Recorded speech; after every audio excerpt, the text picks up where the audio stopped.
Okay, before I rip into this game, I just wanted to say tomorrow, 10 p.m. on YouTube, on Canuck Clay's channel, I'm going to be making myself an appearance, hanging out with him for his late-night Canucks conversation show, and it's going to be fun. Go ahead, watch the stream, interact with the chat. It's going to be cool seeing me, myself, as well as Clay on there, so I'm looking forward to it. Please join us all there tomorrow. But today we got to talk about this Canucks game, because it's not every day you see yourselves 1-0 hockey games, and it's not every day that you see yourselves hockey games that are as boring as this one. What the hell was that? This game. Look, I'll tell you the story about how I watched this game. So, I came back from the mall at about 6 p.m. PST before the game started. So, the game started at 7. I came back with my bubble tea and all that at like 5:45. 6 was pretty much when I was settled in and, fully in at-home mode. Because, when you get back from the outside world, you kind of arrive at home and then you're just not really in home mode yet. I was at home mode at about like 6 p.m. PST, and I thought to myself, I'm feeling a bit tired. Let's go to bed. Let's have ourselves a pre-game nap. I'll set an alarm for an hour into the future. I'll just have this Montreal-Edmonton game playing on my TV while I try to pacify myself before this Canucks game. I'm looking forward to this Canucks game, man. It's Markstrom versus Demko, and Horvat is back, and everybody's gonna be here. It's gonna be cool, right? Well, I overslept. My alarm went off, and for some reason, I think it's a subconscious muscle memory thing of mine, I turned off the alarm on my phone and I went right back to sleep. Eventually waking up to the sound of Hardarayan Singh commentating this game, I hear him say the names of Calgary players, and I turn around and I'm like, oh crap, I missed the start of the game. Oh, but it's only 0-0. Okay, that's great. Wait a minute, we're almost halfway through the second period? I woke up at the halfway mark of this game, and I still feel like I had my time wasted watching this apparent hockey game that went on between Calgary and Vancouver. This whole thing, from the halfway mark, which is where I started watching, up until the end, was boring. And I kind of had to do some homework. Okay, what the hell's going on? How come I'm watching this game here? It's almost halfway through the entire hockey game, and the Canucks only have 2 shots on goal? What's been going on while I've been going to sleep? And I had to catch up, I saw Tyler Myers, he got himself a penalty, a game-ejecting penalty, which resulted in a very good power play, or not a very good power play, it sucked, but a long power play for the Calgary Flames. The game, though, based off of what I initially saw, was pretty chippy, good momentum either way. There were some saves being made. Demko had to make a point-blank one-timer stop on Elias Lindholm. And then you had yourselves Vancouver trying to bounce back with opportunities of their own. Chason had an opportunity in front from a Horvat pass, but he messed it up. Highmore had himself a shift where he went feet first into the boards that kind of got freaky. And the Canucks, to their credit, towards the end of the second period, they started buzzing a little bit. There was a Hughes, Besser, Miller, Podkolzin shift where they were cycling it around and getting shots. Markstrom had to make a save right in front, but the rebound on this one eventually goes to Johnny Gaudreau on a breakaway. He gets hooked as he shoots the puck off the crossbar. There is a penalty shot, and Johnny Gaudreau gets stopped by Thatcher Demko. It's still 0-0, and that's probably like the best scoring chance anybody has in this entire game. And it stays that way for a while. Towards the end of the second period, which is when I started watching, I sort of felt, there's a lot of good Canucks defensive awareness going on here. They're back-checking, they're using their sticks, they're getting active sticks in there, they're breaking up passing plays by the Flames, and they're doing a good job at neutralizing the burning fire within that is the Calgary Flames hockey team. It's just that they themselves cannot get any opportunities either. The Canucks, to be fair, were getting dominated on the advanced analytics charts in terms of the expected goals for and deserve to win categories on Money Puck, but that's to be expected when the team only has like 2 shots in the span of half an hour, so that wasn't the most surprising thing to me. Eventually, though, the third period gets underway, and I try to say to myself, okay, I have to really pay attention for this one. I missed half of this entire game. The Canucks are getting dominated on the advanced analytics score sheet, but they're still in it because it's 0-0.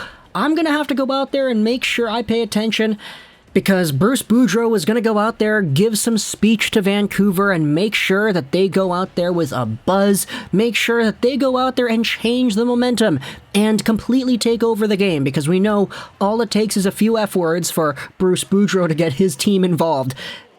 And I kind of regret that decision to pay as attentively to the game as I thought I should have been, because this game in the third period was more of the same. Just power plays going back and forth, both teams not doing anything on the power plays. There were a few chances, like Podkolzin had a one-on-one feed right in front, but he couldn't pull the trigger.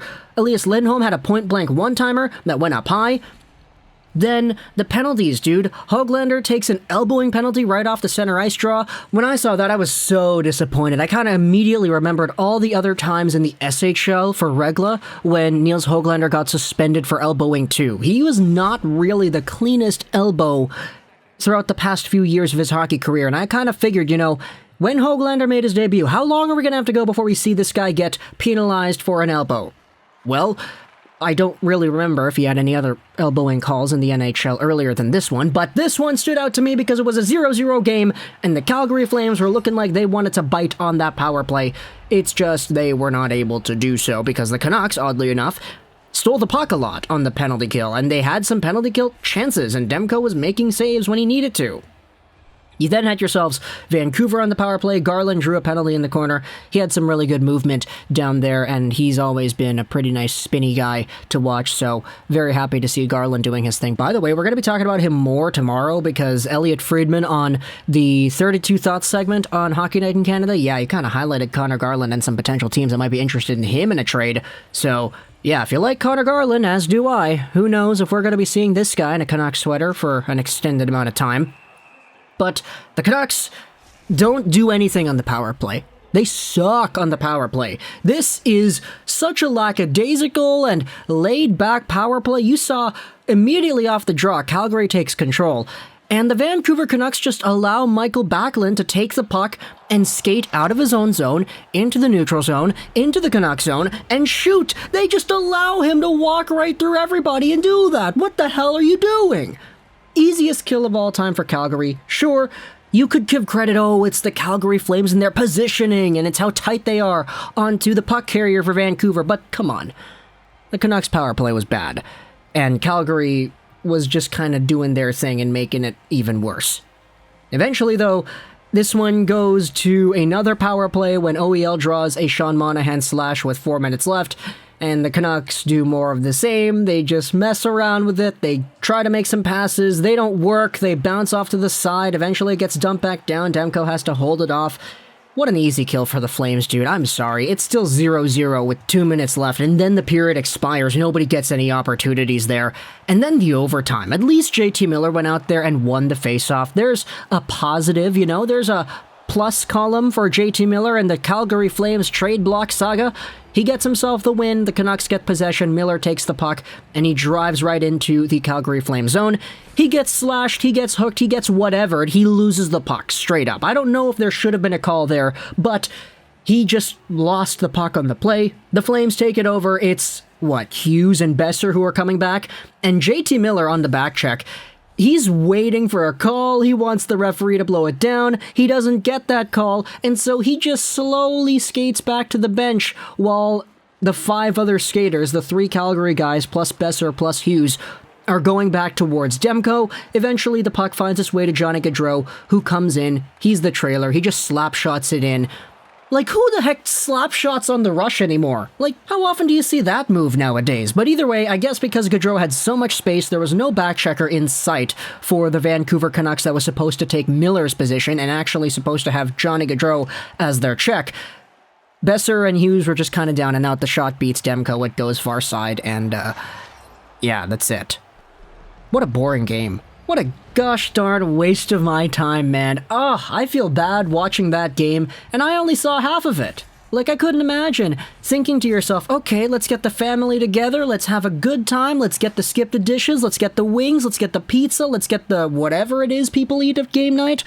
We're going to sit down, we're going to watch this game between the Vancouver Canucks and the Calgary Flames, and you're treated to that. 16 total shots, or 15 for the Vancouver Canucks, 1 shot in the first 20 minutes, 0 shots on all their power plays? Bro! Bruce, man! Come on. Come on, okay. I'm done. I gotta go watch a movie or something to make myself feel better about using all that time watching this hockey game. Join me tomorrow on Canuck Clay's YouTube channel at 10 p.m. PST. We're going to be hanging out there, so go ahead and subscribe. Leave all your feedback and responses in the chat as well, because we're going to be reading that live as it happens. But I'll see you then. Also, I'll see you tomorrow. We got some more videos to do as well, because that's kind of what we do here. Talk to me in the comments all your thoughts. I hope you enjoyed this. British Astral Slide on. And bye.